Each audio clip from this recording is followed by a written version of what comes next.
Tu vas très bien. Oui. Ton enfant aussi? Oui.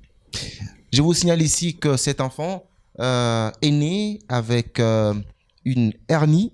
Déjà, c'est un autre problème qui s'ajoute sur celui qui existe déjà. On aura le temps de voir les images de cet enfant. Ça sera avec Gloria Ampanga. Alors, Marlène, vous avez cet enfant. C'est sûr que vous l'aimez de tout votre cœur. Comment vous vous êtes retrouvé dans cette situation? N'avez-vous pas de parents? Qu'est-ce qui s'est passé? Oui, j'ai des parents. Et mes parents, ils se sont divorcés. Je ne sais pas, quand ils se sont divorcés, j'ai grandi avec ma maman. Tu peux avancer ton micro comme ça? Et après, ma maman s'est mariée encore avec une autre femme, avec un autre homme. Et mon papa aussi, il était aussi marié avec une autre femme.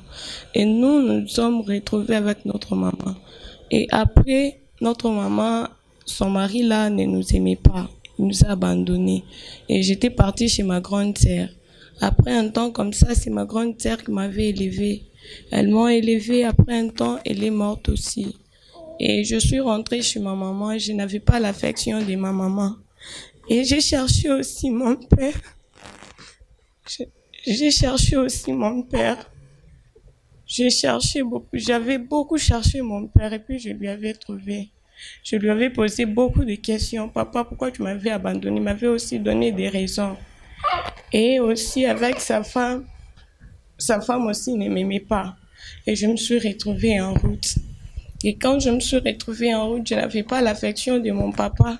Je n'avais pas l'affection de ma maman. Je me suis retrouvée avec le père de cet enfant. Il m'avait aimé. Je lui avais expliqué ma vie. Que non, je passais par beaucoup de choses. Je n'ai pas l'affection de ma maman. C'est pour cela que tu me vois comme ça. Il m'a dit que non, je t'aime. Je vais t'encadrer. Alors, comme l'enfant pleure, madame, monsieur, vous comprenez, on va autoriser à Marlène d'allaiter son enfant. C'est pas interdit. Vous comprenez, l'émotion est grande. Vous qui nous regardez à la maison, vous comprenez déjà de quoi il s'agit. Les parents qui ont pris la résolution de divorcer et l'homme part, la femme se remarie et finalement l'homme avec lequel elle vit refuse de prendre les enfants et la maman accepte d'abandonner ses propres enfants et le papa est disparu dans la nature. On l'appelle, il ne répond jamais au téléphone et ça fait mal. Et après, je me suis retrouvée avec le père de cet enfant. Je lui avais expliqué ma vie. Il avait accepté. Il a dit que non, je vais t'encadrer, il n'y a pas de problème. Qu'est-ce que tu veux? J'ai dit, je vais étudier d'abord. Il a dit que non, je vais t'encadrer. Et il m'avait dit, pour bien t'encadrer, tu préfères quoi? J'ai dit que non. Pour bien étudier, tu peux chercher pour moi une maison. Et il m'avait cherché une maison.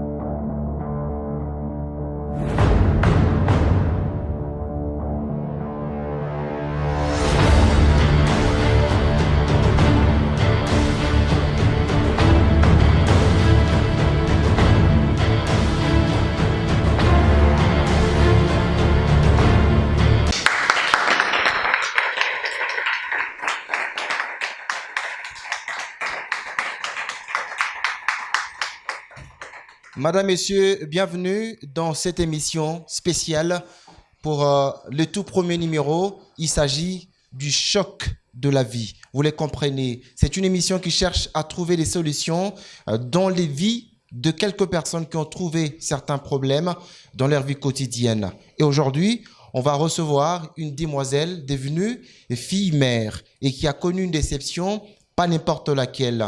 Et choc de la vie l'a reçue parce qu'elle nous a cherché pour parler de sa vie privée. Cette vie privée qui aujourd'hui vous allez la connaître. Qu'est-ce qui va se passer dans cette émission? On aura deux spécialistes. Il s'agit du pasteur Réussite qui va devoir nous parler du côté spirituel de cette demoiselle qui s'appelle Marlène Kassongo, qui a un bébé à peine 1 mois. Les bébés s'appellent Joyce Kassongo. On aura les professeurs Norbert Lupichi et les psychologues. Il va devoir nous parler de problèmes psychologiques de cet enfant, cette jeune fille de à peine 20 ans. Maître John, il est défenseur de droits de l'homme, également avocat au barreau de Lubumbashi. On va le recevoir. Yanel Umba est conseiller en communication du commissaire provincial en charge des affaires sociales. Il va nous parler ici de pistes et de solutions à trouver pour aider cette demoiselle. Eh bien, on aura toute cette trempe des personnes qu'on va devoir réussir. Monsieur Gaëtan, lui, en tant que membre d'une certaine famille, il est de la famille, pas la famille de la demoiselle, non, mais il est de sa famille. Il a une famille, il a une femme. Mais comment lui comprend cette problématique de cette fille qui a été abandonnée, puis mise enceinte par un bienfaiteur, comprenez bien le mot, et après qu'il a abandonné. Madame, Messieurs, on va recevoir ici et maintenant la demoiselle qui s'appelle Marlène Kassongo, sous vos applaudissements.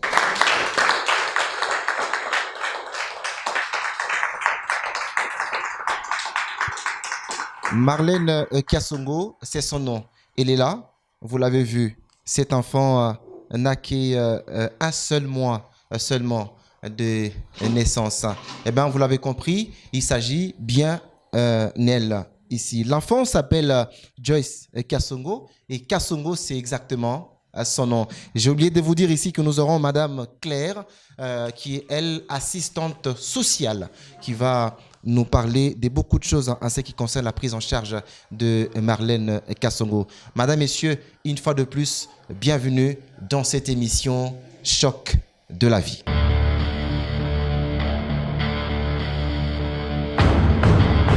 Merci d'être avec nous et dans cette émission, on va vous donner ces micros. Comment tu vas? Je vais bien. Est-ce que tu peux approcher ton micro pour que tout le monde t'entende? Tu vas très bien? Oui. Ton enfant aussi? Oui. Je vous signale ici que cet enfant est né avec une hernie. Déjà, c'est un autre problème qui s'ajoute sur celui qui existe déjà. On aura le temps de voir les images de cet enfant. Ça sera avec Gloria Mpanga. Alors, Marlène, vous avez cet enfant. C'est sûr que vous l'aimez de tout votre cœur. Comment vous vous êtes retrouvé dans cette situation? N'avez-vous pas de parents? Qu'est-ce qui s'est passé? Oui, j'ai des parents. Et mes parents, ils se sont divorcés. Je ne sais pas, quand ils se sont divorcés, j'ai grandi avec ma maman. Tu peux avancer ton micro comme ça? Et après, ma maman s'est mariée encore avec une autre femme, avec un autre homme. Et mon papa aussi, il était aussi marié avec une autre femme. Et nous nous sommes retrouvés avec notre maman. Et après, notre maman, son mari là ne nous aimait pas. Il nous a abandonnés. Et j'étais partie chez ma grande sœur. Après un temps comme ça, c'est ma grande sœur qui m'avait élevée. Elles m'ont élevée. Après un temps, elle est morte aussi. Et je suis rentrée chez ma maman et je n'avais pas l'affection de ma maman. Et j'ai cherché aussi mon père. J'ai cherché aussi mon père. J'ai cherché beaucoup. J'avais beaucoup cherché mon père et puis je lui avais trouvé. Je lui avais posé beaucoup de questions. Papa, pourquoi tu m'avais abandonné? Il m'avait aussi donné des raisons. Et aussi avec sa femme aussi ne m'aimait pas. Et je me suis retrouvée en route. Et quand je me suis retrouvée en route, je n'avais pas l'affection de mon papa. Je n'avais pas l'affection de ma maman. Je me suis retrouvée avec le père de cet enfant. Il m'avait aimé. Je lui avais expliqué ma vie. Que non, je passais par beaucoup de choses. Je n'ai pas l'affection de ma maman. C'est pour cela que tu me vois comme ça. Il m'a dit que non, je t'aime. Je vais t'encadrer. Alors, comme l'enfant pleure, madame, messieurs, vous comprenez, on va autoriser à Marlène d'allaiter son enfant. c'est pas interdit. Vous comprenez, l'émotion est grande. Vous qui nous regardez à la maison, vous comprenez déjà de quoi il s'agit. Les parents qui ont pris la résolution de divorcer et l'homme part, la femme se remarie et finalement l'homme avec lequel elle vit refuse de prendre les enfants et la maman accepte d'abandonner ses propres enfants et le papa est disparu dans la nature. On l'appelle, il ne répond jamais au téléphone et ça fait mal. Marlène, on va continuer. Oui, Ta grande sœur est décédée pendant que tu étais chez elle. Elle était malade oui, et son mari a refusé oui, de là, vous prendre. Tu peux avancer ton micro, toujours parce qu'on veut t'écouter. et après, je me suis retrouvée avec le père de cet enfant. Je lui avais expliqué ma vie. Il avait accepté. Il a dit que non, je vais t'encadrer, il n'y a pas de problème. Qu'est-ce que tu veux? J'ai dit, je vais étudier d'abord. Il a dit que non, je vais t'encadrer. Et il m'avait dit, pour bien t'encadrer, tu préfères quoi? J'ai dit que non. Pour bien étudier, tu peux chercher pour moi une maison. Et il m'avait cherché une maison. J'ai resté là-bas, j'ai étudié. Et après, j'ai eu mon diplôme. Après avoir eu mon diplôme À partir de quelle classe il t'a pris? de la quatrième, Quatrième année des humanités. oui. Mhm. Et après, j'ai eu mon diplôme. Après avoir eu mon diplôme, après quelques mois, je me suis retrouvée, j'étais enceinte. Et Ça veut il dire que venait- lorsque les messieurs a pris la maison pour toi, alors il venait à tout moment Oui, oui, chez toi à la maison oui, il venait. pour faire tout ce qu'il pouvait faire avec toi. Oui, Tu étais d'accord avec lui oui, oui. alors, Parce qu'il faisait toutes de choses pour moi. parce qu'il faisait tout pour toi. Oui. Ok. Et c'est lui qui payait la maison. Mhm.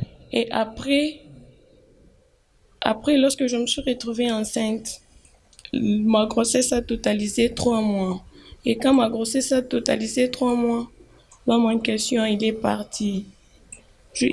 D'un coup, comme ça, je lui appelais, son téléphone passait, mais il ne décrochait pas. Son téléphone passait, il ne décrochait pas. Et après un temps, je lui avais encore appelé à un numéro inconnu. J'ai dit, mais tu es parti, tu m'as abandonné comme ça, sans toutefois même envoyer l'argent. Et tu sais que je suis enceinte. Et lui m'avait dit que non, mon travail est terminé, je ne travaille plus et je suis partie me rechercher à Kolwezi. C'est là où je suis partie. J'ai dit, tu es partie à Kolwezi, mais tu ne m'as rien dit, tu m'as laissé comme ça. Maintenant, moi, je vais vivre comment? Il m'a dit que dès que je trouve l'argent, je vais t'envoyer. Et après un temps, j'essayais toujours son téléphone, ça passait, mais il ne prenait pas. Si je lui appelle avec un numéro inconnu, là, il prend. Et dans cette maison que j'ai restée, le garantie avait même terminé. Et quand mon garantie avait terminé, j'avais une amie, je parlais avec mon amie que non, tu vois, cet homme ici m'a abandonné, il ne prend pas même, il ne me prend plus en charge depuis que je suis enceinte. Maintenant, tu manges comment? Mon amie m'avait demandé, j'ai dit non, je mange chez notre baillerie, c'est elle qui me donne à manger. Elle m'a dit que non, je vais parler avec mon mari, que tu viens même ici chez moi. Et quand il avait parlé avec son mari avait accepté. Et mon ami là m'avait pris et je commençais à rester chez elle. Je commençais à rester chez elle et après, un temps comme ça, mon ami m'a dit que non, te donner l'argent comme ça, c'est difficile et puis tu es enceinte. Tu peux même, est-ce que tu sauras travailler parce que je m'abonne chez moi. Je peux même renvoyer ma bonne ici que tu commences à travailler pour que tu trouves quelque chose pour l'enfant, pour préparer ton maternité. Je dis oui, je vais travailler. Et elle avait renvoyé son ami et sa bonne. Moi, je commençais à travailler. Je Tu as travaillais. commencé à travailler chez ton ami comme bonne. Oui, oui, comme bonne. Mhm. Et je travaillais là-bas pendant 2 mois. Avec les confinements ici, son mari ne travaillait plus. Et son mari m'a dit d'arrêter, que non. Nous aussi au travail, on nous a dit qu'on ne puisse pas aller avec les confinements ici. Et là, j'avais pris mon argent qu'elle m'avait Avance payé. toujours ton micro. J'avais pris l'argent qu'elle m'avait payé de 2 mois. Là, ma grossesse avait totalisé 7 mois. Et quand ma grossesse avait totalisé 7 mois, je payais quelque chose de l'enfant pour la maternité et j'ai été restée avec 30 000 francs. Je dis avec ces 30 000 francs, je ne sais pas comment je vais vivre avec ma grossesse ici. Et j'étais partie à la Kenya au niveau des dépôts. Je payais là-bas du soya, on grillait ça pour moi et après, je venais avec ça, je gardais l'argent pour payer l'hôpital de l'enfant. Et après, mais il y avait toujours un problème, sa belle-mère, sa belle-famille. Quand ils La m'ont belle famille trouvé de ton là-bas, ami. oui, quand ils m'ont trouvé là-bas. Et ils ont demandé à mon amie, elle c'est qui? Mon amie l'avait expliqué que non, elle devait raconter mon problème. Et après, sa belle-mère l'avait dit que non, elle ne peut pas rester ici comme elle est enceinte. Elle doit quitter ici. Et après, mon amie l'avait dit, et elle avait parlé avec sa belle-mère. Elle a dit à sa belle-mère que non, elle n'a pas où aller. Elle n'a pas où aller. Que je la garde ici, qu'elle accouche même, et puis elle va quitter ma maison. Et sa belle-mère, il y avait toujours des problèmes. Et Dieu m'a fait grâce. J'avais des douleurs et j'étais partie à l'hôpital. J'avais même accouché. Et quand j'ai accouché mon enfant, j'avais l'hernie, on ne m'avait pas dit à l'hôpital. Quand je suis rentrée, mon ami a pris l'enfant, que non, je vais laver l'enfant parce que toi, tu ne connais pas. Et en lavant l'enfant, il a regardé l'enfant. L'enfant avait l'hernie. Il m'a dit, mais à l'hôpital, qu'est-ce qu'on t'a dit? J'ai dit, on ne m'a rien dit. Que non, l'enfant ici, il est malade. On doit rentrer à l'hôpital. Je suis rentrée à l'hôpital. Quand j'étais rentrée à l'hôpital, les médecins m'avaient dit que non, oui, l'enfant est né avec cette hernie ici, mais j'avais juste échoué de te dire parce que tu étais émotionnée, tu pleurais beaucoup. C'est pour cela que j'ai échoué de te le dire. Oui, l'enfant est malade. J'ai dit, mais non, on va soigner comment l'enfant? Qu'est-ce que je peux faire? Il a dit que non. Il a dit que non. Comme il est encore bébé, tu dois payer juste l'anaflamme. Et tu vas commencer à lui donner matin, midi et soir. Et là, si tu vas voir encore d'autres moyens. Mais moi, ici, je ne peux pas t'aider parce que l'enfant est encore bébé. On ne peut pas l'opérer comme il est bébé. Mais toi, vas-y chercher les moyens. Et après, vous pouvez aller à l'hôpital. Je suis rentrée, j'ai expliqué à mon ami. Mon ami m'a dit, maintenant, tu vas faire quoi? Tu as l'argent. J'ai dit que non. J'avais 60 000 francs. J'ai gardé pour payer l'hôpital et je suis restée avec ces 30 000 francs ici. Et j'ai juste ces 30 000 francs ici. Je payais l'anaflamme et après, quand mon enfant avait totalisé une semaine, j'ai dit non, je dois rentrer encore au marché là-bas parce que je ne saurais pas vivre avec cet enfant ici, du savon, la poudre. J'aime beaucoup mon enfant, mais je n'ai pas les moyens. Je dois aller là-bas et que je puisse acheter encore du soya, qu'on grille ça pour moi. Et après, je viens vendre ça pour trouver du savon. Mon ami m'avait dit non, mais non, l'enfant. J'ai dit que non, je vais aller avec lui. Il m'a dit que non, l'enfant est encore bébé, une semaine. Non, reste d'abord, je vais t'aider. Avec du savon, je vais t'aider. J'ai dit ok. Et après 2 semaines, mon enfant totalisé 2 semaines. Je vis à 3 filles qui sont venues à la maison. J'ai lessivé les couches de mon bébé dehors. Quand ils sont entrés là-bas, ils ont demandé à mon ami, où est la fille ici? Il a dit que non, elle est dehors, elle lessive les couches de son bébé. Que non, viens la renvoyer. Pourquoi? Qu'est-ce qu'elle a fait que non, maman nous a envoyé que non, qu'on vient la renvoyer? Avec les bébés, son bébé a juste 2 semaines.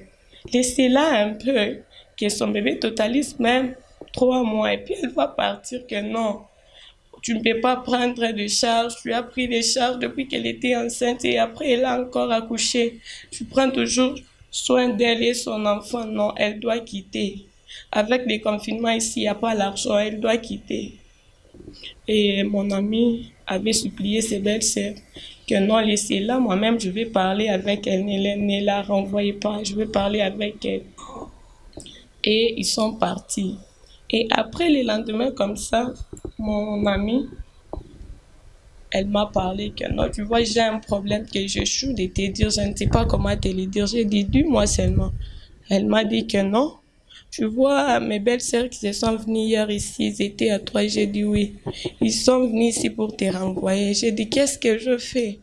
Que non, leur maman l'a envoyé des terroristes, l'a envoyé que non, allez renvoyer la fille qui est là-bas. J'ai dit, avec mon bébé ici, je vais aller où? Et après, elle a dit que non, si encore elle reste ici, dès qu'on vient ici, on ne va pas encore t'écouter. On va juste leur renvoyer son bébé. J'ai dit, maintenant, je vais faire comment? Alors que j'attends ton mari, dès qu'il vient, je vais parler avec lui. Mon bébé a juste des semaines, qui totalise même 1 mois ou 2 mois. Je vais même chercher un emploi, même d'être bonne à la maison de quelqu'un pour prendre soin de mon enfant. Et après, mon ami m'a dit que non, il n'y a pas moyen. Sa maman a appelé même mon mari. Elle a dit que non, si encore elle vient ici, te trouve ici, ils vont te renvoyer. Et j'ai dit, maintenant tu dis quoi? Que je sors? Que non, tu n'as pas le choix, tu dois sortir. J'ai dit, avec mon enfant ici, que non, tu dois sortir. J'ai dit, ok, ça va, il n'y a pas de problème. Je suis sortie comme ça. Je suis partie chez une dame comme ça que je connais. Je parlais avec la dame là que non, patiente-moi que je totalise même, que mon bébé totalise même un mois. Elle a que des semaines.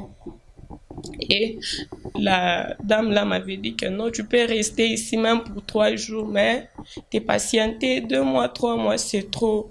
Si tu étais seule, tu allais rester, mais comme tu as un bébé, tu peux pas rester. J'ai dit, mais non, je vais jeter mon enfant. J'aime mon enfant, mais je n'ai pas les moyens. Aide-moi seulement de rester un peu de temps ici et après, je vais m'occuper de mon enfant. Que si j'ai un endroit pour rester, je peux même commencer à sortir les matins. Je pars même lessiver pour quelqu'un, je trouve l'argent pour mon bébé. Elle a dit que non, tu peux pas rester ici beaucoup de temps. J'ai dit, mais non, qu'est-ce que je ferai? Je vais jeter mon bébé, que non, l'enfant a beaucoup de dépenses. Il n'y a pas moyen, l'enfant a beaucoup de dépenses. Et j'ai déjà fait des jours là-bas, je suis sortie. Je suis partie chez une dame encore comme ça. Je lui ai parlé que non, mon enfant est malade. Je lui ai fait montrer l'hernie de mon bébé. Et elle a regardé, elle a dit que non, comme l'enfant est malade, tu peux rester ici, mais je t'accorde quelques mois, pas 2 mois, des semaines. Je vais demander à mon mari que tu restes ici pour quelques semaines et après là, tu vas partir. J'ai dit, où est-ce que je vais aller avec cet enfant et des bébés? Vous tous, vous me disiez toujours que non. Si tu étais seule, tu allais rester. Maintenant, je vais jeter cet enfant. Où est-ce que je vais aller jeter cet enfant? J'aime mon enfant. Il t'est arrivé deux fois d'avoir cette envie-là de jeter l'enfant parce que c'est une Non, charge? parce que si j'avais cette envie-là, son papa il m'avait laissé. J'avais la grossesse de 2 mois. J'allais même jeter cette grossesse-là. J'allais même avorter. Tu l'aimes Mais beaucoup? j'ai patienté, oui. J'ai patienté jusqu'à ce que je lui avais accouché. Moi, j'aime mon bébé. Et la dame là m'avait dit que non, tu dois rester pour quelque temps ici. Et c'est là que tu es aujourd'hui? Oui, c'est là où que je suis. Et hier encore, elle m'avait demandé. Tu pars quand? Pardon? Elle t'a demandé, tu pars quand? Oui, c'est ce qu'elle m'avait demandé, que non, tu pars quand? Parce que tu as fait ici chez moi, tu as fait des semaines déjà. Et mon mari commence à me demander, toi tu avais dit que non, elle ne va pas traîner maintenant. Et moi j'ai dit que non, accorde-moi un peu de temps. Je ne peux pas te le dire que non, je vais sortir tel jour. Mais accorde-moi un peu de temps, je vais sortir. Et c'est là où je suis. Voilà. Vous avez compris, madame, messieurs. Est-ce qu'on peut l'encourager avec les applaudissements? La vie a de surprises qu'elle-même n'arrive pas à comprendre. Ces surprises poussent deux fois à se poser plusieurs questions avec la phrase célèbre « Si je savais ». Si je savais, je ne pouvais pas. Mais c'est arrivé déjà. Marlène Kassongo est avec nous avec son bébé. Elle n'a pas pu jeter son enfant. Il a accepté de garder son enfant, alors qu'on voit d'autres filles jeter leurs enfants dans des rivières. Elle a accepté malgré la maladie. Et voilà, vous avez compris ce qui est arrivé à cette demoiselle. La vie a des surprises. Et On va maintenant, à cet instant, faire appel au pasteur Réussite et à Madame Claire qui vont nous parler ici de ce comportement.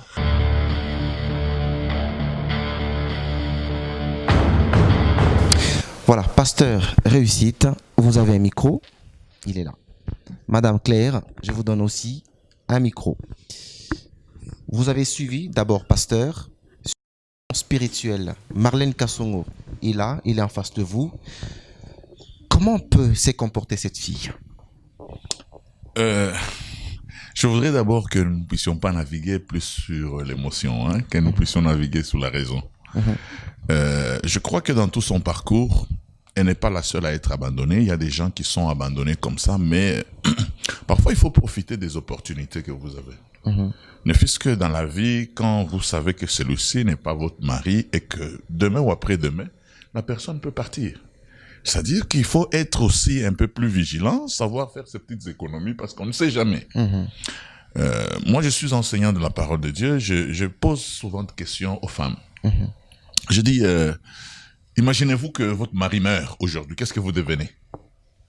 Sous l'émotion, les gens me disent, papa, tu sais ma vie. Je dis non. Parce que toutes les veuves n'ont pas fait un séminaire de veuvage. Après avoir terminé le séminaire, elles ont décidé de perdre leur mari. C'est un accident qui arrive. Oui. Donc, il faut être un peu plus habile dans la vie. Parce que quand je suis en train de regarder son cas, ce n'est pas un cas d'extraterrestre. C'est un cas qui arrive et qui peut arriver à d'autres personnes. Mais le problème qui est là, en tant que pasteur, tout ce que je peux faire, c'est de l'encourager. De lui dire, ce n'est pas la fin du monde. Parce que quand j'essaie de l'écouter, j'essaie de tirer quelque chose à elle. C'est-à-dire que elle veut plus le pain que le poisson. Elle veut plus le poisson que péché. Je l'entends souvent dire, je vais aller où avec le bébé, vous me donnez peu de temps, je vais aller où avec le bébé. Mais en fait, c'est pas du caritas. Les gens, quand ils vous prennent, tout le monde n'a pas du cœur. Hein?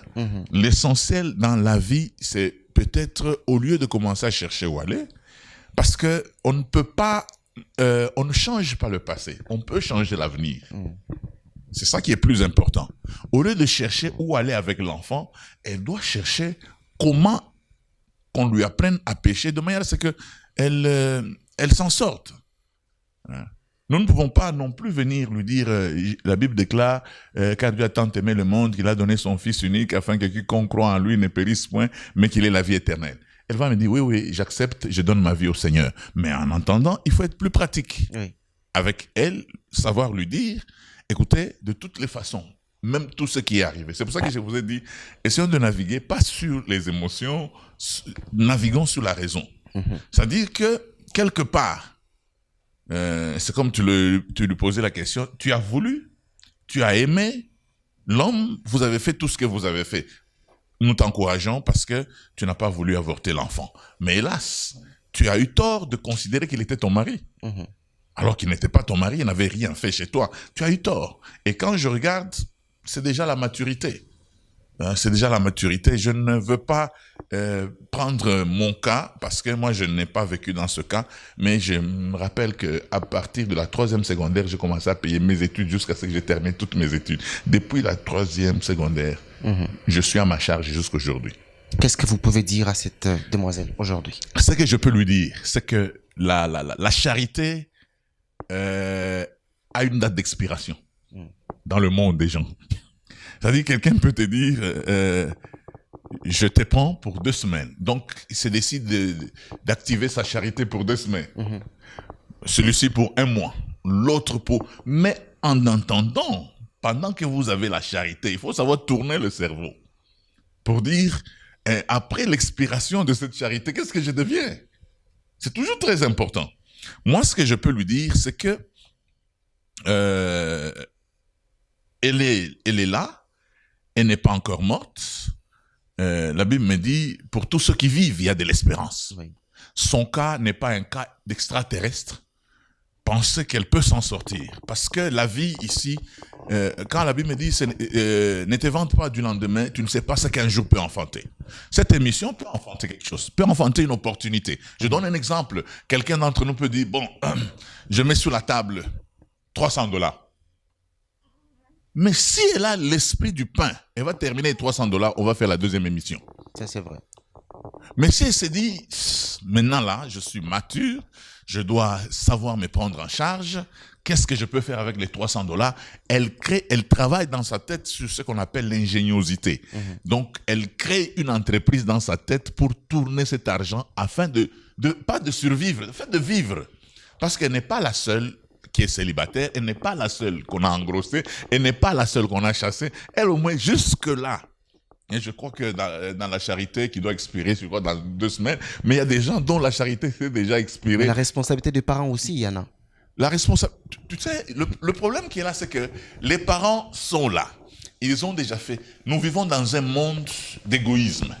C'est-à-dire que les gens divorcent parfois parce que j'aime pas cette femme.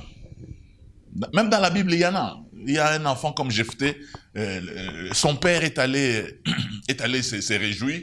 Malheureusement, c'était avec une prostituée. Et puis, un enfant est venu.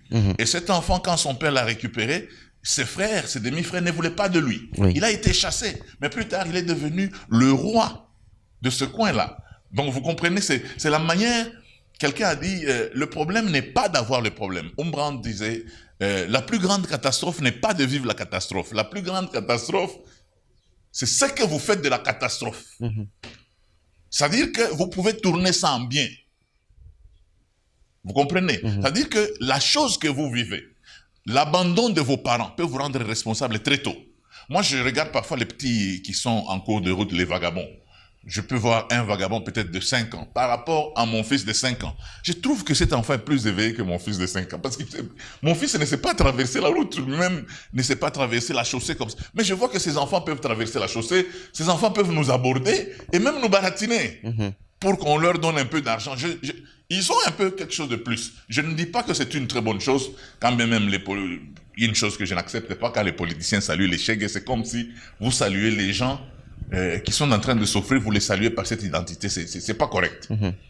Mais ici, et je le répète encore, comme je l'ai dit, ne naviguons pas sur l'émotion, naviguons sur la raison. Oui. Vous comprenez? C'est-à-dire qu'elle regarde qu'elle n'est pas la seule à vivre ça.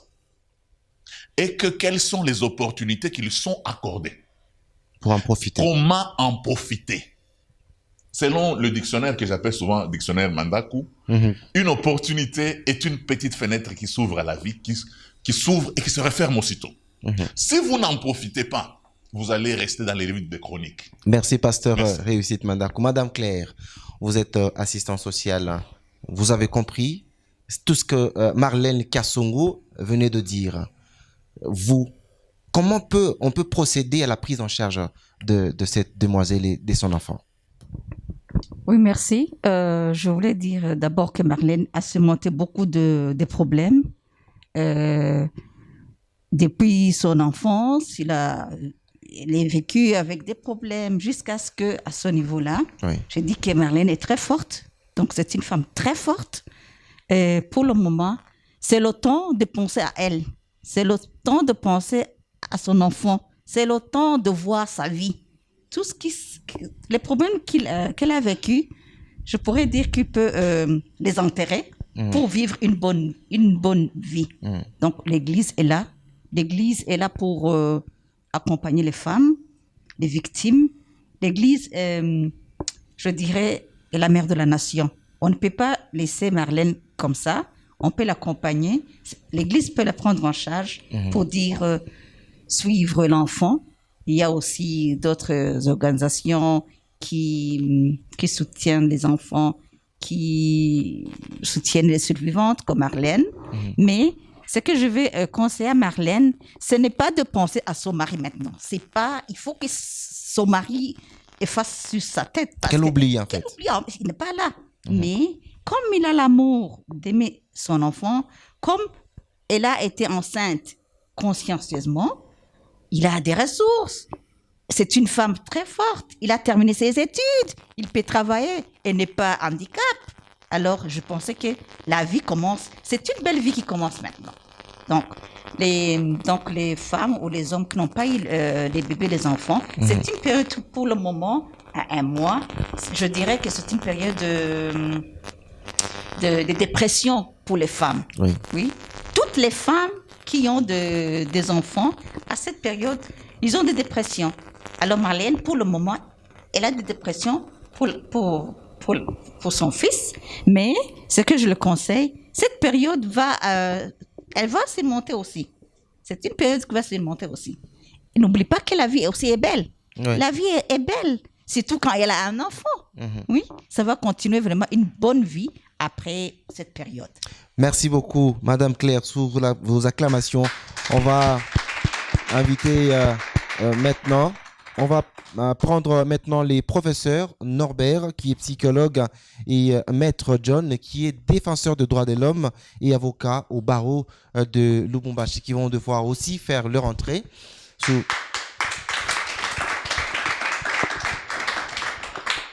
Voilà. On va commencer tout d'abord par le professeur. Vous êtes psychologue. En ces moments ici, vous pensez comment sur les comportements ou la pensée de ces demoiselles dans cette situation? D'abord, un correctif. Je ne suis pas psychologue, je suis sociologue, criminologue. Voilà. Mais ce que je sais, c'est que j'ai beaucoup apprécié le récit de la demoiselle. À plusieurs égards, son récit corrobore ce que nous enseignons et nos recherches. Pour commencer, elle a parlé du divorce. Voilà qui rejoint ce que nous avons toujours soutenu dans nos recherches, que la plupart des situations que connaissent beaucoup d'enfants en situation difficile a comme source principale les aléas familiaux. Et quand on dit aléas familiaux, ça renvoie à une autre notion, la notion des familles à parentalité dysfonctionnelle et maltraitante. Je crois que le point de départ, c'est le divorce des parents, qui est vraiment le facteur déclencheur de toute la suite qu'elle a connue comme événement. Ça, vraiment, j'ai aimé. Mais j'ai beaucoup de choses qui me viennent en tête, mais je ne sais pas ce que je vais dire. Allez-y. Par rapport à la responsabilité, bien sûr, j'ai parlé des facteurs familiaux. Il y a une part des responsabilités qui incombe aux parents. L'article 13 de la loi portant protection de l'enfant insiste sur la responsabilité qui revient aux parents de prendre en charge, de prendre la garde des enfants. Et même à l'article 17 aussi, on insiste sur la qualité du cadre familial. Il faut un cadre familial qui permet à l'enfant de s'épanouir pleinement. Mais, comme le pasteur l'a dit aussi, elle a évoqué quelque part son âge. Elle est diplômée 20 ans. Mais cela arrive à atténuer la responsabilité des parents. Donc, quelque part, dans son parcours, elle a aussi une part de responsabilité à assumer. Et j'ai vraiment aimé les conseils du pasteur. Il ne faut pas toujours, quand le mal est là, chercher à rejeter le tout sur le dos des autres. Mais il faut aussi se dire, dans tout ce qui est arrivé, où est ma part de responsabilité? Imaginez, elle est diplômée là 20 ans. Mais elle se permet de lier des amitiés comme ça, à la légère, non. Je crois que le problème des enfants en difficulté peut être traité à plusieurs paliers. Il y a des maisons d'encadrement, elle connaît, elle est quand même intellectuelle avec un diplôme. Je crois que si c'était à refaire, la moindre des choses qu'elle pouvait faire, c'était peut-être d'avoir le réflexe de chercher une maison d'encadrement. Est-ce que c'est facile de faire une réintégration dans la société? Ah, merci beaucoup. D'ailleurs, je vous révèle quelque chose. En ma qualité de criminologue, j'ai travaillé sur la vie des enfants de la rue. Et ma thèse était intitulée « Les trajectoires des sorties de la rue ». Je suis arrivé à la démonstration selon laquelle, encadrés ou non encadrés, tous les enfants ne meurent pas dans la rue. Il y en a qui réalisent ce que j'ai appelé les bifurcations ascendantes. C'est-à-dire, il y en a qui s'en sortent. Et j'ai soutenu dans la thèse que la rue, les difficultés que l'on connaît, ce n'est pas un gouffre de non-relèvement. Le pasteur l'a bien dit. J'aime vraiment les conseils que le pasteur a donnés et il doit se ressaisir. C'est pourquoi j'ai atténué en disant, au départ, les parents avaient une responsabilité. Mais dans la suite, il a aussi une part de responsabilité. Il lui revient de se ressaisir, de corriger certaines choses et la vie est toujours là, devant elle.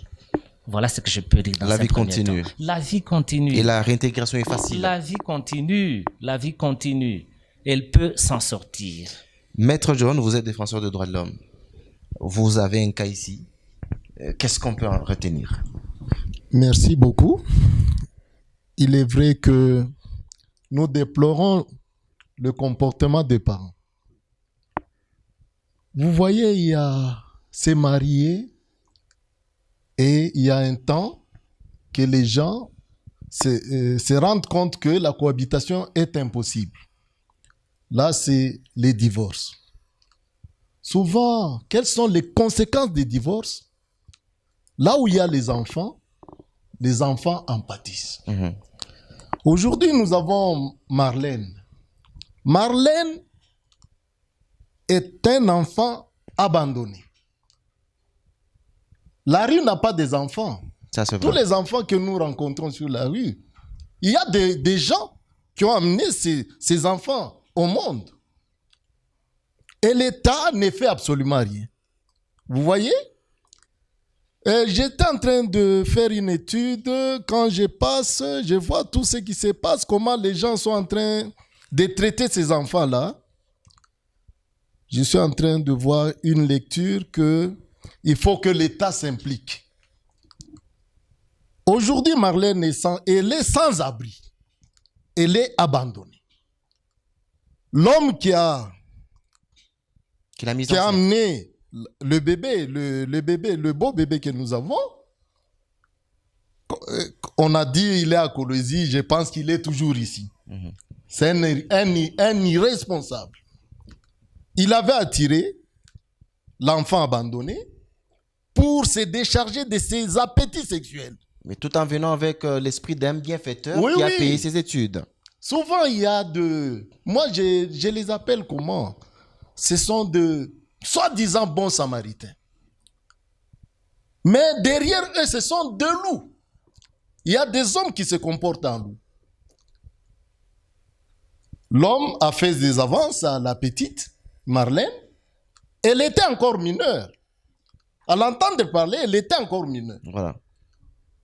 Si vous essayez de remonter la filière, on peut taxer cet homme-là de viol dans les jours qui viennent, parce qu'on peut se pencher sur ces cas. Quand Marlène a rencontré cet homme pour la toute première fois, elle était mineure. Oui. L'homme a fait semblant d'encadrer la Marlène, or c'était pour ses appétits sexuels. Et quand l'homme a constaté que Marlène était grosse, et qu'est-ce que font les hommes? C'est de quitter. Vous avez entendu ce qu'elle a dit? Elle appelle avec le numéro, l'homme ne répond pas. Elle prend un autre téléphone et l'homme répond. Un tel homme, moi en tant que consultant aux droits de l'homme, aux droits des femmes, nous défendons tout le monde. Marlène doit premièrement déposer une plainte contre cet homme-là. Premièrement pour viol, parce qu'elle était mineure.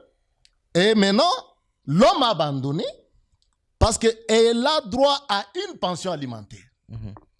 Et l'enfant est là.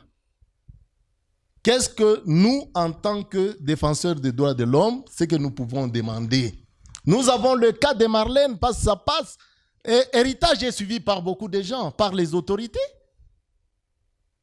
Le gouverneur, il y a un conseiller ou une conseillère chargée des affaires sociales. Vous, en tant que média, vous pouvez faire des tapages pour que Marlène trouve d'abord un abri. Oui. Vous voyez? Le parcours de Marlène, aujourd'hui elle était chez X, demain chez Y. C'est une façon d'exposer de plus en plus la Marlène et l'enfant qui est là. À peine un mois. L'enfant est là. Il est vrai qu'il y a des pasteurs aussi.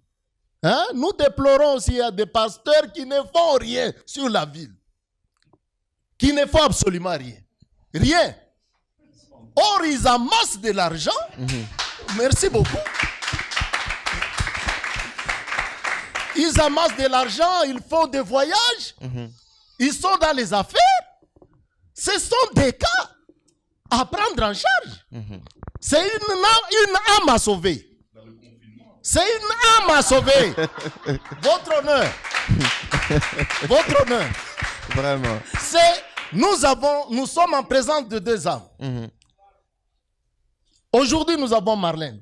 Il y a des pasteurs qui sont en train de nous suivre. Et chaque fois, nous sommes confinés. Mais il y a confinement et confinement. Parce qu'il y a des SMS, là, on fait les transferts dans les églises, nous suivons. Des offrandes par transfert Airtel Money et M-Pesa. Oui. Où la direction, la destinée de cet argent, de ces fonds, que les pasteurs s'investissent pour récupérer les enfants abandonnés d'abord. Que l'État congolais aussi, nous avons le gouverneur. Nous parlons d'abord de notre province. Nous sommes envahis par ces enfants. Vous savez ce que ces enfants font la nuit? Vous savez ce que les enfants abandonnés font dans la nuit? Ils font des histoires. Ils violent. Ils volent. Ils font de n'importe quoi. C'est une bombe à retardement. Vous voyez? C'est une bombe que les autorités doivent se pencher. Premièrement, elle est victime d'un divorce. Où sont ses parents? Je pense que si vous posez bien la question à Marlène, son père ou sa mère doit être ici. Vous Alors voyez? moi, je vous autorise à poser cette question à Marlène. Votre honneur, dans Marlène, Oui. est-ce que vous pouvez nous donner, depuis que vous vous sentez abandonné, est-ce que vous avez déjà rencontré votre maman ou votre papa sur la ville ici?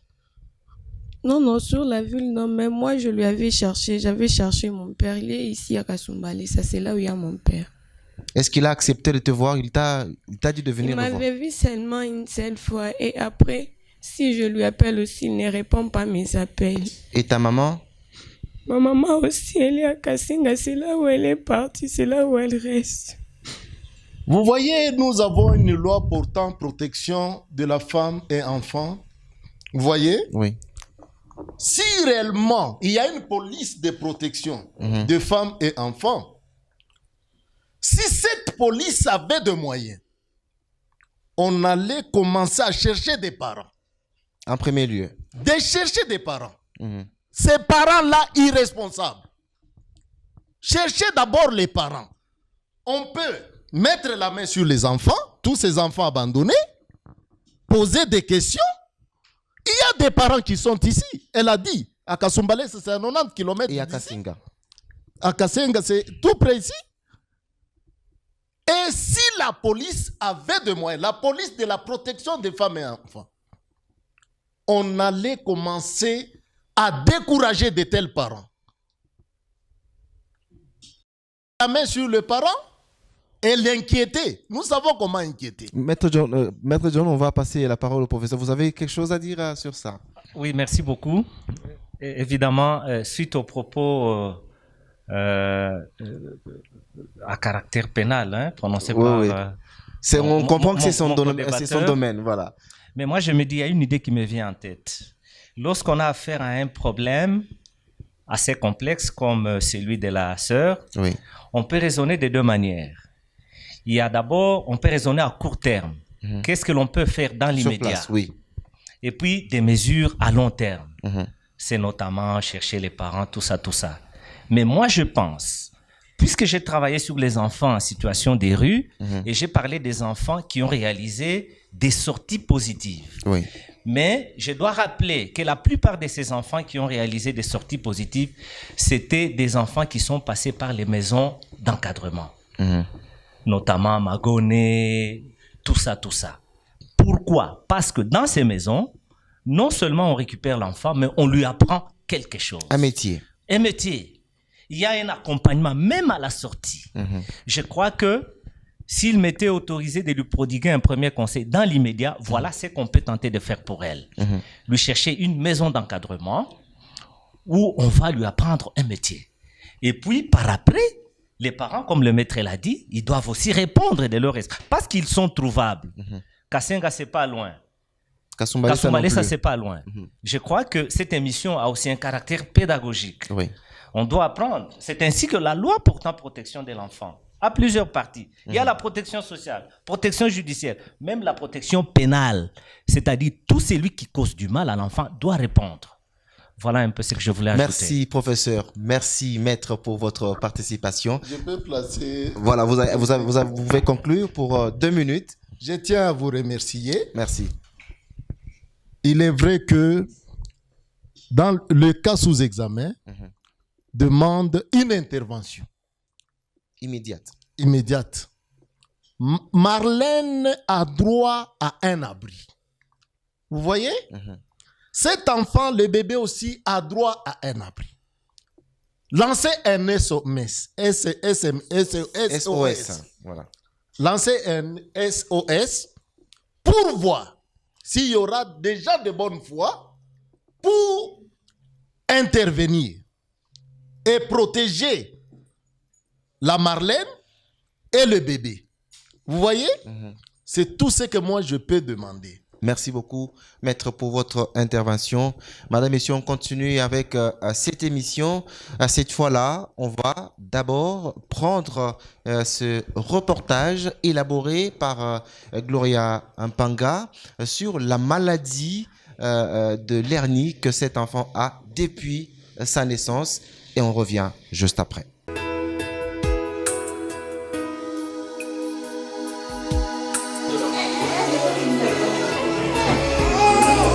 Joyce Kasongo n'a qu'un mois. Il souffre de l'hernie depuis sa naissance. Il se tord des douleurs, difficile d'avoir sommeil d'après sa mère.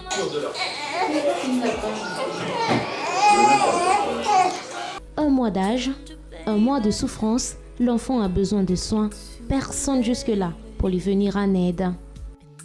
Une intervention chirurgicale aiderait Joyce Kasongo, dont le père est introuvable, à recouvrir sa santé.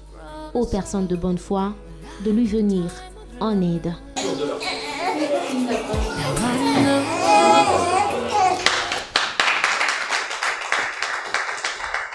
Un reportage signé Gloria Mpanga, vous l'avez vu. Comment est-ce que ces petits garçons souffrent de cette maladie avec sa mère? Alors, on veut savoir un peu, Marlène, comment ça se passe avec cet enfant la nuit, souvent quand il a des douleurs? Qu'est-ce que tu fais? La nuit, à partir de 21h, il pleure jusqu'à 5h. Il a des douleurs avec cette maladie? Oui, il a des douleurs, c'est ce qu'on m'avait dit. Que non, j'étais partie avec lui à l'hôpital, que non, il pleure beaucoup. Et à l'hôpital, on m'avait dit que oui, il a raison de pleurer parce que ça fait mal. Et ça va commencer à grossir du jour en jour. C'est ce qu'on m'avait dit à l'hôpital. On va reprendre encore Madame Claire et Yannel Oumba. Madame Claire, je vous rappelle qu'elle est assistante sociale et Yannel Oumba est conseiller en communication du commissaire général en charge des affaires sociales ici dans la province du Katanga. Vous pouvez prendre place une fois de plus. Madame Claire, prenez place pour prendre cette deuxième partie de l'émission. On commence d'abord à Madame Claire. Vous avez vu ce reportage de Joyce Kasongo. Est-ce qu'on peut faire quelque chose pour cet enfant? Est-ce qu'il faut-il passer à une opération à son âge ici? Donc, je peux vous expliquer. Tout d'abord, je ne suis pas un médecin, mais il y a des hôpitaux où on peut prendre cet enfant en charge. Il y a d'un hôpital de référence qui est à Kassenga. Là, après, je vais donner l'adresse. Et même, on peut partir avec elle le lundi si Marlène aura le temps. Voilà. C'est déjà une première solution de la part de Madame Claire, qui est de l'église luthérienne, une église qui assiste des personnes vulnérables. Déjà, cet enfant sera opéré et il va trouver solution à ses problèmes, selon vous. Absolument, oui. Merci beaucoup, madame. Vous l'avez compris. Yannel Oumba, je reviens à vous. Je dis ici que vous êtes conseiller en communication de Madame la ministre en charge des affaires sociales. Qu'est-ce que vous comprenez? Je suis plutôt chargé des missions. Chargé des missions. Merci beaucoup pour la précision. Bon, alors, c'est des cas comme ça, pour nous, c'est une vie quotidienne. Donc, dans notre cabinet, chaque jour, c'est des cas comme ça que nous recevons. Et évidemment, nous sommes là pour ça. Mais ici, je vais intervenir, pas au nom du gouvernement, parce que j'en ai pas reçu mandat, mais je vais ici intervenir comme un simple expert et puis un analyste de la question de l'ère sociale. Évidemment. Et donc, vous allez comprendre que les interventions de mes prédécesseurs, c'est basé beaucoup plus sur Marlène et on a oublié l'enfant. Alors qu'en réalité, ce qui fait pour l'instant la plus grande souffrance de Marlène, ce n'est pas forcément elle-même parce qu'elle est aussi impliquée, mais c'est aussi l'enfant. Parce que quand on a bien suivi son récit, tout le temps, elle dit « Ok, moi, on m'a accepté, mais l'enfant, qu'est-ce que je devais en faire ?» Mais est-ce que je devais jeter l'enfant pour que moi, je sois accepté? Donc elle est acceptée, mais pas l'enfant. Elle a deux problèmes. Elle-même, d'abord, c'est un problème parce que elle doit savoir où rester, comment manger. Et un autre problème, c'est l'enfant. Parce qu'il faudrait qu'on l'accepte, elle, et qu'on accepte l'enfant. Oui. Et ça fait vraiment une double souffrance. Mais, un peu comme l'avaient dit les pasteurs, j'avais beaucoup aimé son intervention, c'est que il ne faudrait pas non plus que Marlène pense que voilà, c'est la fin du monde parce qu'elle a ses problèmes. Il y a des cas bien plus que ça. Vous vous rendez compte, elle, c'est un homme qu'elle connaît, qui l'a mise enceinte. Donc, l'enfant a un père, seulement que le père est irresponsable. Imaginez-vous les enfants issus des viols. Imaginez-vous l'état moral et psychologique de leur maman. Mais ces gens-là ne se donnent pas la mort. Ces gens-là continuent à vivre. Et donc, Marlène doit à un moment se dire « Halt, ok, j'ai eu un enfant avec un monsieur qui est irresponsable, le monsieur n'est plus là, l'enfant est là, moi je suis en vie, qu'est-ce que je dois faire ?» À partir de ces moments où elle doit se dire qu'est-ce qu'elle doit faire, elle saura maintenant qu'il existe des centres sociaux, qu'il existe des centres de promotion sociale, qu'il existe des centres d'encadrement et que dans la province, il y a tout un ministère des affaires sociales et que dans la province, il y a toute une division des affaires sociales et que dans la province, il y a des centres sociaux pour encadrer des gens qui traversent la situation et qui traversent même pire qu'elle. Elle a émis le vœu de rencontrer Madame Priscilla Pandé, mais c'était tellement difficile qu'elle a décidé finalement de venir auprès de nous. Est-ce qu'avec votre aide, vous pouvez nous aider à amener cette demoiselle d'abord auprès de Madame Priscilla Pandé? Bon, je comprends que l'émission elle est aussi caritative, oui. Mais ce visage, je l'ai jamais vu à notre cabinet. Sincèrement, j'ai jamais vu son visage. Mais pour rencontrer Madame Priscilla, ça, je vais essayer de voir son calendrier, mais je le promets, je le mettrai en contact. Merci beaucoup déjà. Ça promet que Marlène... Je précise une chose. Je la mettrai en contact avec Madame Priscilla. Si je ne la mets pas en contact avec Madame Priscilla comme commissaire, je la mettrai en contact avec Madame Priscilla comme présidente de l'ASBEL, les amis de Priscilla, que je gère au quotidien. Merci Donc, beaucoup. à travers moi, voir Madame Priscilla, c'est vraiment une garantie. Merci beaucoup. Voilà. Voilà un peu des pistes et des solutions qu'on va essayer de trouver pour Marlène, pour prendre soin non seulement d'elle, mais aussi de son enfant. Un autre bienfaiteur, c'est l'ONG Nabi Samueli House, qui va devoir aussi mettre la main dans la pâte pour pouvoir aider Marlène Kasongo. Je crois que Maître Jean Banzé, qui va devoir également venir si elle est là.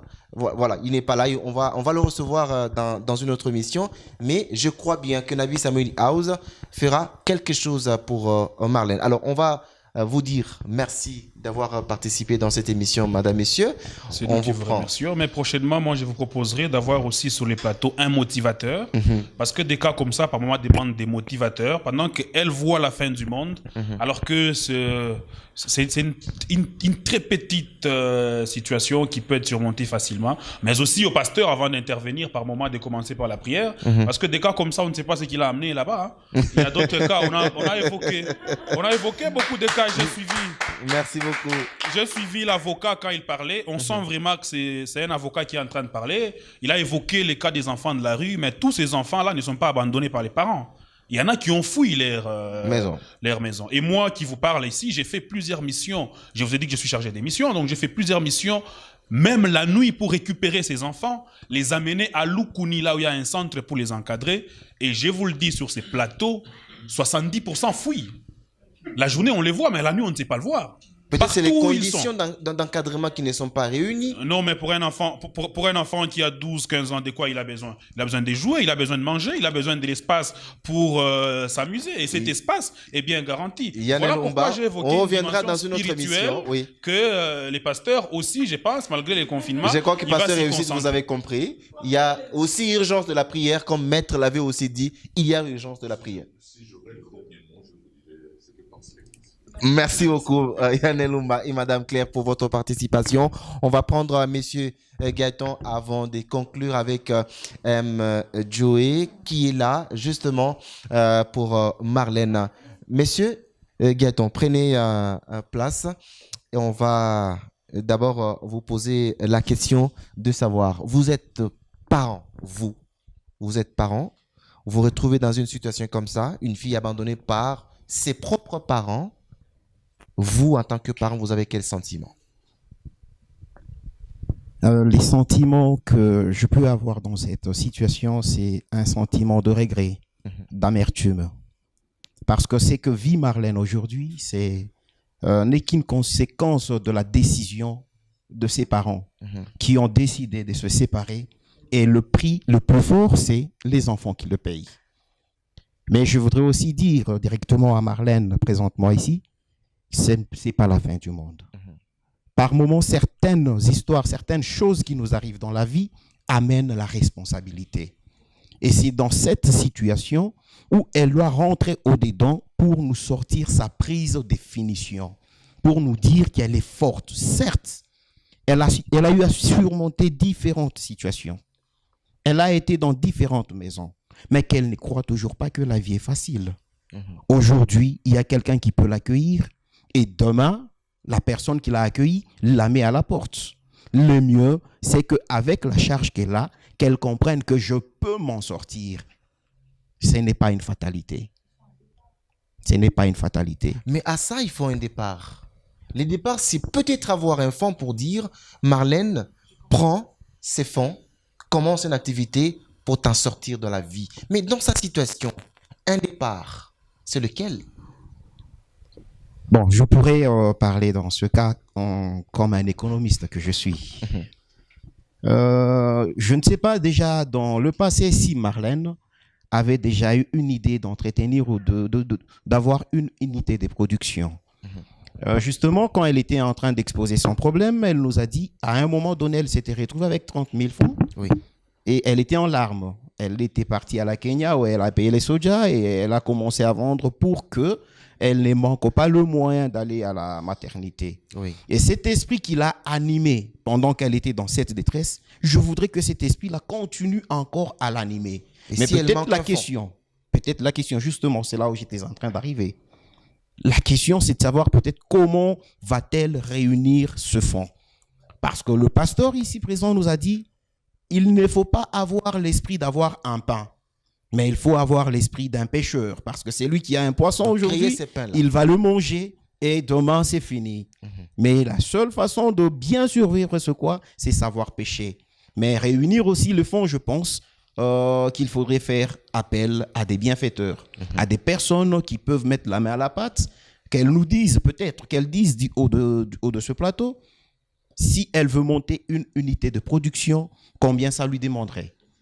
Tout le monde pourrait bouger quelque chose dans sa poche et l'aider afin qu'elle ne manque de rien. Parce que je sais déjà que si tout marche bien le lundi, selon une de mes prédécesseurs, elle pourrait aller vers Kassenga afin de régler ces problèmes-là. Merci beaucoup. Mais je voudrais, je voudrais que ce qui vient de se passer dans sa vie lui serve des leçons. Pas seulement à elle et à toutes les personnes qui sont en train de nous suivre. Soyons responsables des actes que nous sommes en train de poser. Nous avons l'intention de vouloir trop condamner le monsieur qui est parti. Mais quand on entre encore dans le fond, le monsieur, il n'a utilisé que la ruse pour avoir ce dont il avait besoin. Et après avoir eu ce qu'il a besoin, pourquoi il va encore rester? Il a pris la route et il est parti. Il a fui. Mais c'est un irresponsable parce qu'il a fait venir un innocent qui vient avec une maladie. Aujourd'hui, il est à l'aise là où il est. Et la personne qui paye le prix, c'est elle. Donc que ce qui lui arrive nous serve à nous tous et aux téléspectateurs des leçons. Merci beaucoup, Gaëtan. Merci à vous tous qui nous regardez.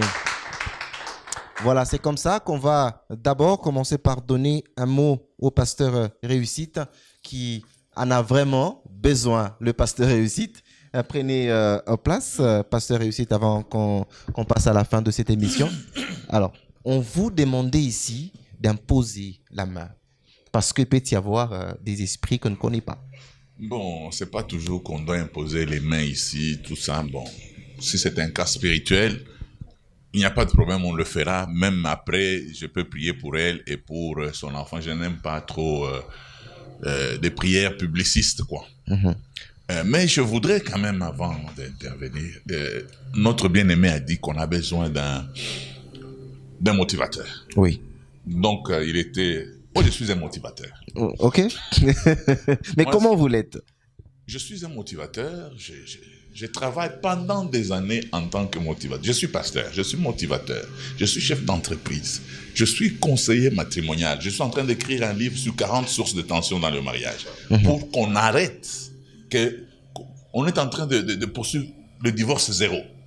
Parce qu'au lieu de commencer à avoir des cas comme celui de Marlène, mais qu'on commence à toucher déjà à la source, parce qu'il y a des gens qui divorcent parfois pour rien.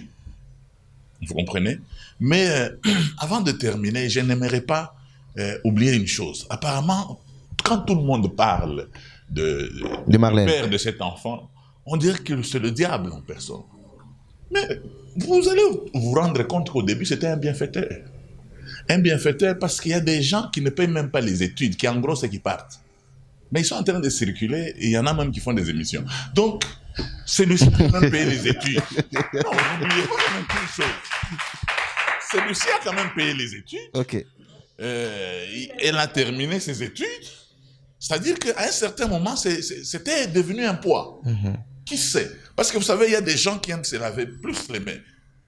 Peut-être il a perdu son travail à cause du tribalisme. Oui. On ne parle pas du tribalisme, mais même les tribalistes, quand ils sont en train de nous suivre, ils vont nous suivre à la télé, ils vont dire non, c'est fort. C'est fort, mais c'est toi qui as été à la base de la perte de l'emploi de ce garçon. Et ce garçon, peut-être, il est déjà marié, se retrouvant avec maintenant 2 femmes, le poids pèse sur lui, il part, peut-être se rechercher, et bon, on ne peut pas le traiter de tous les mots. C'est question peut-être de le voir, parce qu'aujourd'hui nous parlons de Marlène. Lui peut s'exprimer, mais parce qu'il ne s'exprime pas, moi en tant que conseiller matrimonial, j'écoute toujours les 2 voix. Quand vous n'écoutez pas les 2 oreilles, vous risquez de mal trancher. Un autre élément sur lequel je dois intervenir, j'ai entendu notre bien-aimé maître, il a parlé du droit, mais je voudrais quand même remettre la pendule à l'heure. Il y a une chose que nous ne connaissons pas. Moi, je suis pasteur, les gens sont à l'extérieur de l'église. Je suis pasteur, je suis à l'intérieur, je sais ce que c'est l'église. Je crois que parmi les professions qui souffrent du confinement, il y a aussi la profession de pasteur. C'est une profession. Non, c'est ça notre travail. Donc, être pasteur, c'est une profession. Alors, parce qu'ici, vous êtes en train de parler. Non, dans un certain milieu, quand on parle de... Aujourd'hui, quand on me demande qu'est-ce que vous faites, je suis pasteur. Je suis pas. Donc, c'est une profession. Oui. Vous voulez que je parle de la vocation? Ça, c'est dans un autre domaine. Parlons de... Mais dans ce que l'Église peut faire pour Non, laisse-moi terminer. Allez-y, pasteur. Laisse-moi terminer. Parce qu'on avait parlé de la femme, de Marlène. On n'avait pas parlé de l'enfant. Moi, ce que je vais vous demander, tous les ONG dont vous entendez parler, pour qu'on vienne en aide aux enfants, je vous dis que le gouverneur, le maire de la ville, vous allez les tuer pour rien. C'est d'abord nous, l'Église, qui avons du cœur. L'État n'a pas de cœur. Et l'État vient avec les moyens pour encadrer ce que nous faisons. C'est ça le péché de l'État. Donc, c'est-à-dire, vous demandez au gouverneur de venir, il va intervenir, ainsi de suite. Mais aujourd'hui, par exemple, on peut l'amener là-bas. Cet enfant n'aura pas besoin que des soins. Sa mère n'aura pas besoin que des soins. Aura besoin du cœur chaud pour l'encadrer. Et ça, ce n'est pas le ministère des affaires sociales qui va faire ça. C'est-à-dire que même quand on pense que l'Église a les moyens, je vous dis en tant que pasteur, quelle est la caméra qui est centrale? Elle est là. Je vous dis en tant que pasteur, l'Église n'a pas ces moyens dont vous parlez. Il y a trop de pasteurs qui n'ont même pas de chaussures dans la vie. Et je vous le dis en tant que pasteur, je suis à l'intérieur. Aujourd'hui, peut-être vous pouvez me voir rouler, je fais beaucoup de choses. Je suis pasteur, je suis motivateur, je suis conférencier, je suis homme d'affaires, ainsi de suite. Donc, je fais beaucoup de choses. Ne condamnons pas les choses de l'extérieur. Soyons à l'intérieur. C'est comme vous. Quand on dit non, les journalistes ont l'argent. Entrez au milieu des journalistes, vous allez vous rendre compte qu'il y a des journalistes qui portent les vestes des autres. Merci. Intervenir. Merci beaucoup, pasteur Réussite, de votre intervention. Mais nous avons entendu, oui. Nous ferons quelque chose. Et d'ailleurs, nous ne devons pas rester comme ça. D'ailleurs, nous allons faire quelque chose. Pasteur Réussite, personnellement, nous vous donnons ces petits papiers ici. Pour faire quoi? Symboliquement. Pour mettre de l'argent. Non, j'ai dit, je vous donne symboliquement. Ouais. Vous tenez, voilà. C'est pour faire quoi? Tenez votre contribution à vous. Je ne sais pas si c'est la prière que vous pouvez mettre à l'intérieur. Je peux donner l'argent, mais ce n'est pas mon fort.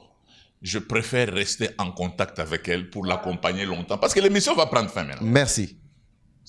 Ça, c'est rien. Je peux mettre même l'argent là, ça serait comme une offrande. Mais je voudrais qu'on garde les contacts, qu'on l'accompagne à long terme. Merci beaucoup, pasteur. Voilà, c'est encore l'une des solutions, pasteur Réussite. Vous pouvez reprendre votre place pendant ces temps. On demande à vous aussi qui êtes à la maison, si vous aimez Marlène et son enfant, faites quelque chose, appelez le numéro qui s'affiche au bas de vos écrans et nous allons vous recevoir. Si vous voulez passer ici, parce qu'il faut aider Marlène, on va faire appel à une personne qui aime aussi Marlène pour nous faire quelque chose. Est-ce qu'on peut applaudir pour Joey qui fait son entrée avec la guitare?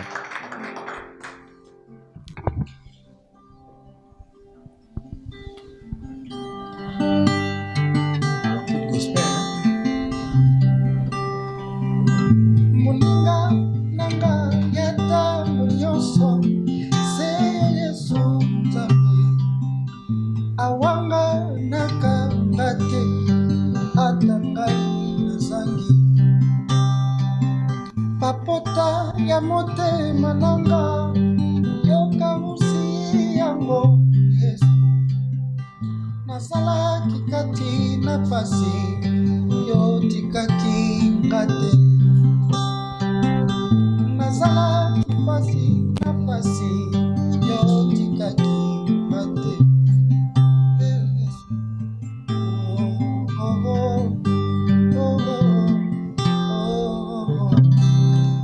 Voilà, c'était là Joey qui voulait justement encourager Marlène. Moninga nanga tango nyonso ezakaka Yesu. C'est ce que la chanson veut dire. Des mamans Lombongo. Voilà. Comment vous trouvez Marlène? Voilà quoi, j'ai tellement de choses à dire. Je pense vraiment que je ne saurais pas tout dire à la fois, mais c'est un message de réconfort que j'apporte. Donc à mon niveau en tant qu'artiste musicien, je ne peux que dire d'être très forte en fait. Merci Joey. Sous vos acclamations, on va finir à cette émission. En bonté, madame, messieurs, on va se retrouver dans un autre nouveau numéro de Choc de la vie. Et ça sera avec beaucoup de plaisir. Joey, on va finir toujours en musique pour faire du bien à tous ceux-là qui nous écoutent. En même temps, on ne cesse de vous dire votre contribution sera la bienvenue. Si jamais vous regardez cette émission, ça sera avec beaucoup de joie. Merci et à la prochaine, madame, messieurs.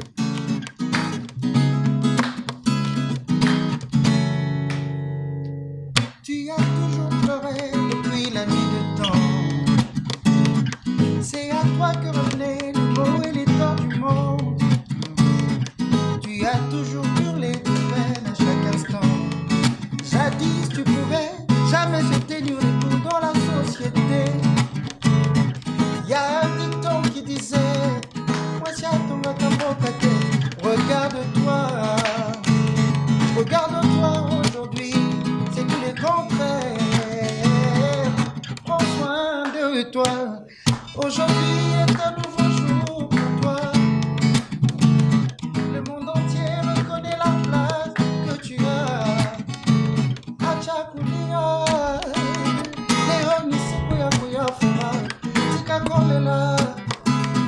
lelo mokolo na yo ya esengo acha kulia siku yako ya furaha tika kolela